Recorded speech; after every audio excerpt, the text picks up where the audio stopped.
है guys, hello to everyone. और आज हम बात करने वाले that is about the OBC creamy layer and non creamy layer certificate.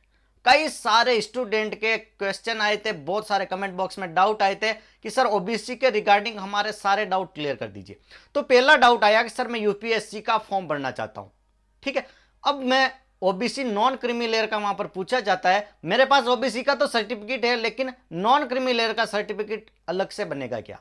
तो देखिए, जो आपको ओबीसी का सर्टिफिकेट इश्यू होता है उसी में लिखा होगा कि आप क्रीमी लेयर में नहीं आते हो।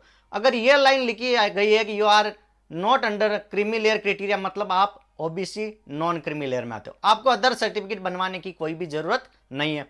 सेकंड, अगर आप यूपीएससी, एसएससी, बैंक एग्जाम के लिए फॉर्म भरते हो तो आपको सेंट्रल का कास्ट सर्टिफिकेट बनवाना पड़ेगा। इसको ध्यान से नोटिस कर लेना, आपको सेंट्रल का कास्ट सर्टिफिकेट बनवाना पड़ेगा।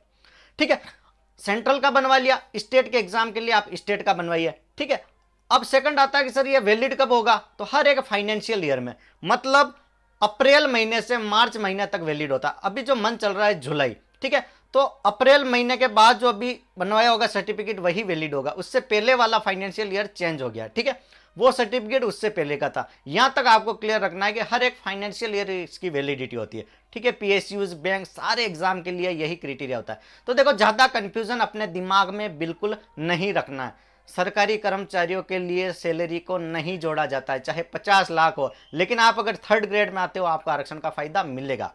ठीक है, अब अदर इनकम जोड़ी जाती, हाँ अदर इनकम आपकी देखी जाएगी।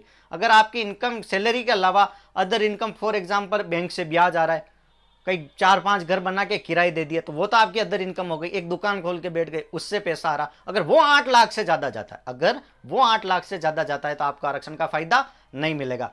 तो आई थिंक आपके यहां तक सारे डाउट क्लियर हो गए होंगे। एग्रीकल्चरल इनकम, मतलब खेतों से जो आय होती है ना, आमदनी, उसको भी नहीं जोड़ा जाता है। ठीक है, खेतों से आमदनी देखो वो नहीं जोड़ा जाता है। किसान की आय को क्या क्रीमी लेयर में जोड़ेंगे? उसके वैसे ही ऑलरेडी बहुत सारे खर्चे होते हैं। एक साल अच्छी पैदावार हो गई तो 2 साल उसकी कमाई नहीं होगी। वैसे ही सरकारी आदमियों के लिए इनकम को क्यों नहीं जोड़ा जाता? इसको ध्यान से सुनो।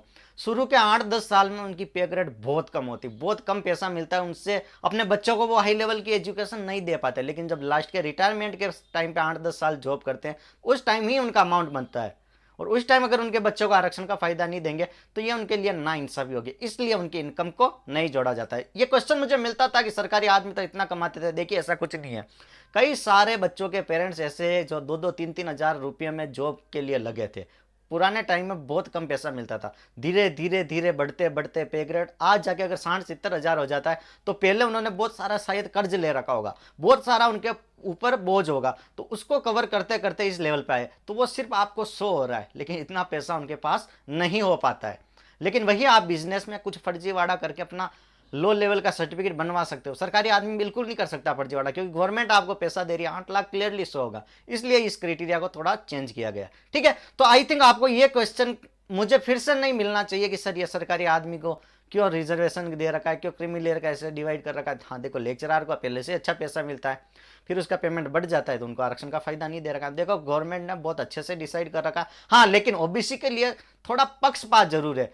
लगभग 60 से 70% जो पॉपुलेशन है ओबीसी की, और आरक्षण सेंट्रल में 27% है, राजस्थान में 21%। ये बिल्कुल ना इंसाफी। हर एक कास्ट में कम से कम 70% है, तो 42% तो रिजर्वेशन मिलना चाहिए। लेकिन चलो, ये गवर्नमेंट के मुद्दे, गवर्नमेंट की स्ट्रेटजी और ये ओबीसी वालों की टेंशन है। अगर ओबीसी वाले ही नहीं चाहते कि हमारा रिजर्वेशन बढ़े, अगर वो खुद स्ट्राइक नहीं कर सकते, तो इसमें मैं क्या ही कर सकता हूँ।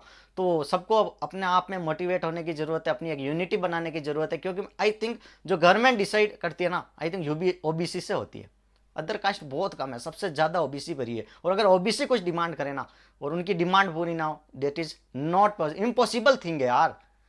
So thank you so much. Channel को लाइक शेयर सब्सक्राइब जरूर कर दे। फिर भी कोई क्वेरी रह जाती है तो प्लीज कमेंट बॉक्स में लिख दीजिए। हैंड टू हैंड आपके विद इन 24 आवर कोशिश करूंगा कि आपके वीडियो आ जाए। Thank you so much.